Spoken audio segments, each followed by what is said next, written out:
नमस्कार मित्रांनो, YM YouTube चॅनलमध्ये आपले सर्वांचे स्वागत आहे.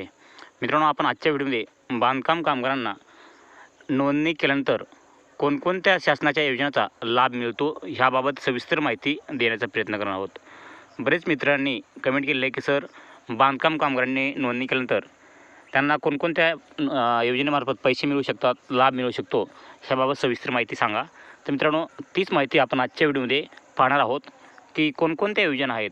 या ठिकाणी शालेय त्यांच्या मुलांसाठी स्कॉलरशिपची योजना आहेत. नंतर त्यांच्या पत्नीसाठी डिलिव्हरीसाठी त्यांची योजना आहे.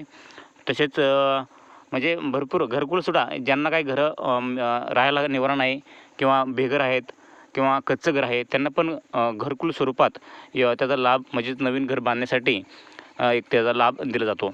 अशा प्रकारे भरपूर अशा योजना ह्या नोंदित बांधकाम कामगारांसाठी ह्या महाराष्ट्र इमारत व इतर बांधकाम कामगार कल्याणकारी मंडळामार्फत राबवल्या जातात. त्याबाबत आजच्या व्हिडिओमध्ये सविस्तर बातमी पाहणार आहोत. सविस्तर माहिती, A to Z माहिती, नोंदणी कशी करायची आहे, नोंदणी केल्यानंतर तुम्हाला कोणतं प्रोसेस होतं आहे आणि कोणत्या प्रोसेसनंतर तुम्हाला या ठिकाणी त्याचा या योजनेचा लाभ घेता येतो, ह्याबाबत सविस्तर माहिती आपण घेणार आहोत. तर मित्रांनो, उशीर न करता व्हिडिओला सुरू करूयात. तर मित्रांनो, चॅनलवरती पहिल्यांदा असाल तर चॅनलला सबस्क्राईब करा आणि बेल आयकॉनवरती क्लिक करून ऑलच्या ऑप्शनवरती क्लिक करा, कारण की अशाच प्रकारचे व्हिडिओ, अशाच प्रकारची माहिती आपल्या ह्या चॅनलवरती तुम्हाला मिळत असते. तर चला मित्रांनो, उशीर न करता व्हिडिओला सुरू करूयात. तर मित्रांनो, या ठिकाणी तुम्ही पाहू शकता आपली ही वेबसाईट जी आहे, ही जी वेबसाईट महाराष्ट्र इमारत व इतर बांधकाम कामगार कल्याणकारी मंडळाची आहे. ही ऑफिशियल वेबसाईट आहे. या ठिकाणी तुम्हाला संपूर्ण नोंदणी जर करायची असेल तर तुम्ही या ठिकाणी ऑनलाईन नोंदणी तुमची करू शकता. तर या ठिकाणी तुम्ही खाली आल्यानंतर पाहू शकता की बांधकाम कामगार नोंदणी जे हे हिरव्या कलरमध्ये आहे, या ठिकाणी तुम्हाला क्लिअर दिसत आहे की बांधकाम कामगार नोंदणी. तुम्ही या ठिकाणी क्लिक करून तुमची बांधकाम कामगारची नोंदणी करू शकता. ह्यासाठी तुम्हाला बांधकाम कामगाराचं मागील 90 दिवस काम केल्याचं प्रमाणपत्र पाहिजे. तर या ठिकाणी तुम्ही आता या ठिकाणी आपल्याला नोंदणी करायची नाही, थोडक्यात माहिती द्यायची आहे, त्या तुम्ही त्या प्रकारे नोंदणी करू शकता. त्यानंतर बांधकाम कामगार दाव्यासाठी ऑनलाईन अर्ज करा. या ठिकाणी तुम्हाला अर्ज म्हणजे तुम्हाला ज्या योजनेचा लाभ घ्यायचा आहे त्या ठिकाणी तुम्ही अर्ज करू शकता. त्यानंतर बांधकाम कामगार ऑनलाईन नोंदणी नूतनीकरण. आता नोंदणी झाल्यानंतर तुम्ही जे नूतनीकरण 1 वर्षासाठी असतं, 365 दिवसासाठी. 1 वर्षानंतर तुम्हाला त्याचं रिन्यू करावं लागतं. रिन्यू करण्यासाठी तुम्हाला तेच फॉर्मा म्हणजेच मागील वर्षात 90 दिवस काम केल्याचं प्रमाणपत्र पाहिजे असतं. ते म्हणजे तुमच्या ग्रामसेवकाकडून किंवा ठेकेदाराकडून या ठिकाणी तुम्हाला मिळालं असतं. त्या ठिकाणी पहा मित्रांनो, खालील आपली बांधकाम कामगार नोंदणी अध्ययन करा, तसेच बांधकाम कामगार प्रोफाईल लॉग इन करा. आता या बांधकाम कामगार प्रोफाईल लॉग इन करामध्ये काय असतं की तुमची प्रोफाईल टोटल तुमची A to Z माहिती, तुमचा आधार नंबर, तुमचा मोबाईल नंबर, तुमची जन्मतारीख, तुमचं नाव, तुमचा पत्ता इत्यादी या ठिकाणी तुम्हाला माहिती दिली जाते. हे झालं. आता मित्रांनो, नोंदणी कशी करायची आणि नूतनीकरण करायचं कसं करायचं ह्याबाबत थोडक्यात आपण ही माहिती बघितली आहे. आता त्यानंतर मित्रांनो, या ठिकाणी तुम्ही पाहू शकता की नोंदणी केल्यानंतर तुम्हाला कोणकोणत्या योजना मिळतात आणि त्या योजनेतून तुम्हाला किती पैसा मिळतो, हे सर्वात महत्त्वाचं पॉईंट जे आहे ते आपण या ठिकाणी पाहूयात. तर चला मित्रांनो, त्याचा लाभ दिला जातो. या ठिकाणी कल्याणकारी योजनावर बघूयात. या ठिकाणी सर्वात महत्त्वाची, सर्वात पहिली या ठिकाणी जी सामाजिक सुरक्षा ही जी योजना आहे, ह्या योजनेमध्ये किती योजना मिळतात तुम्हाला या ठिकाणी पाहू शकता. सर्वात प्रथम जे आहे ते पहिल्या विवाहाच्या खर्चासाठी प्रतिपूर्तीसाठी रुपये 30,000. या ठिकाणी तुम्हाला मित्रांनो पाहू शकता, जर जे काही नोंदीत बांधकाम कामगार आहेत त्यांच्या पहिल्या लग्नासाठी तुम्हाला 30,000 रुपये दिले जातात. तर तुम्ही नोंदणी करत असाय पाहिजे त्यासाठी.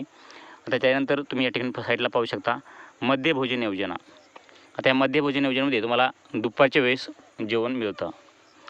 तसेच या ठिकाणी तुमच्याकडे ज्या बांधकाम कामगार या ठिकाणी पाहत आहात, तर तुमच्याकडे ही मध्यभोजन योजना राबवली जाते का नाही ते पण आम्हाला कमेंट करून सांगा.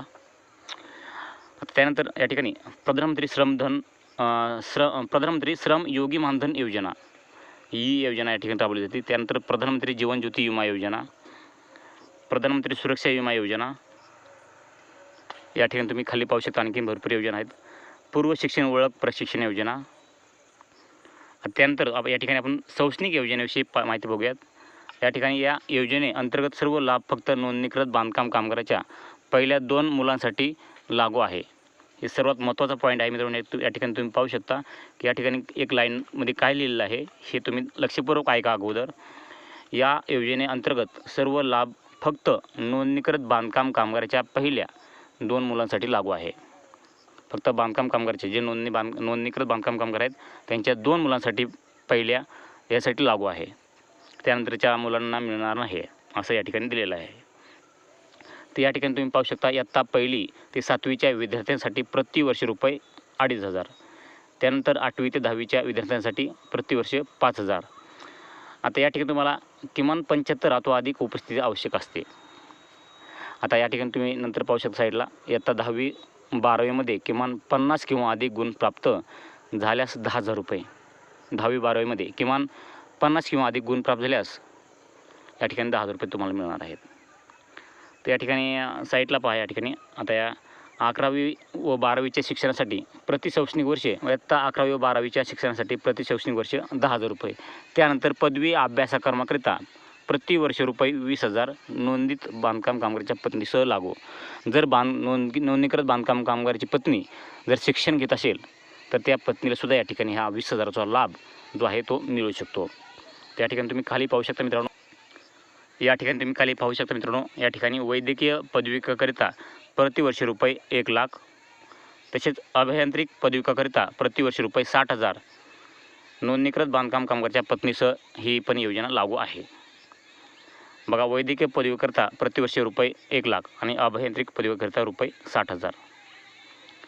यानंतर तुम्ही या ठिकाणी खाली पाहू शकता शासन मान्य पदविकेसाठी प्रति शैक्षणिक वर्ष 20,000 आणि शासनमान्य पदव्युत्तर पदविकेसाठी प्रति शैक्षणिक वर्ष रुपये 25,000. त्यानंतर या ठिकाणी सर्वात महत्त्वाचा पॉईंट पहा. नोंदणीत बांधकाम कामगाराच्या 2 पाल्यांना MSCIT शिक्षणाच्या शुल्काची प्रतिपूर्ती. म्हणजेच जे काही नोंदीत बांधकाम कामगार आहेत त्यांच्या मुलांनी जर MSCIT केली असेल तर त्यांच्या मुलांचे जे खर्च आहे ते MSCITचा तो खर्च या ठिकाणी हे नोंदणीकृत बांधकाम कामगाराच्या मुलांचा खर्च या ठिकाणी मंडळामार्फत दिला जातो. आता त्यानंतर या ठिकाणी पाहू शकता आरोग्यविषयी योजना. पहिली योजना या ठिकाणी पाहू शकता नैसर्गिक परिस्थितीसाठी 15,000 रुपये तुम्हाला दिले जातात आणि शास्त्रक्रिय परिस्थितीसाठी 20,000 रुपये 2 जीवित अपत्यासाठी आहे. आता त्यानंतर गंभीर आजार उपचारार्थ 1,00,000 लाभार्थी कामगार तिच्या कुटुंबियांना. गंभीर आजाराच्या उपचारार्थ 1,00,000 लाभार्थी कामगार पत्नी असेल किंवा पती असेल त्यांच्या कुटुंबियांना. तर त्यानंतर एका मुलाच्या जन्मानंतर कुटुंब नियोजनाची शस्त्रक्रिया केल्यास एका मुलीच्या जन्मानंतर कुटुंब नियोजनाची शस्त्रक्रिया केल्यास त्या मुलीच्या नावे 18 वर्षापर्यंत 1,00,000 मुदत बंद ठेव. जर नोंदीत बांधकाम कामगाराने एका मुलीच्या जन्मानंतर कुटुंब नियोजनाची म्हणजेच शस्त्रक्रिया केल्यास त्या मुलीच्या नावे 18 वर्षे होईपर्यंत 1,00,000 रुपये मुदत बंद ठेव ह्या मंडळामार्फत राबवली जाते ही योजना.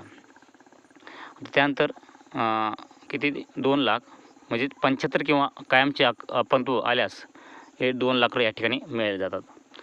त्यानंतर या ठिकाणी पाहू शकता महात्मा ज्योतिबा फुले जन आरोग्य योजना ही योजना पण या ठिकाणी राबवली जाते. तसेच आरोग्य तपासणी करणे ही पण योजना या ठिकाणी राबवली जाते.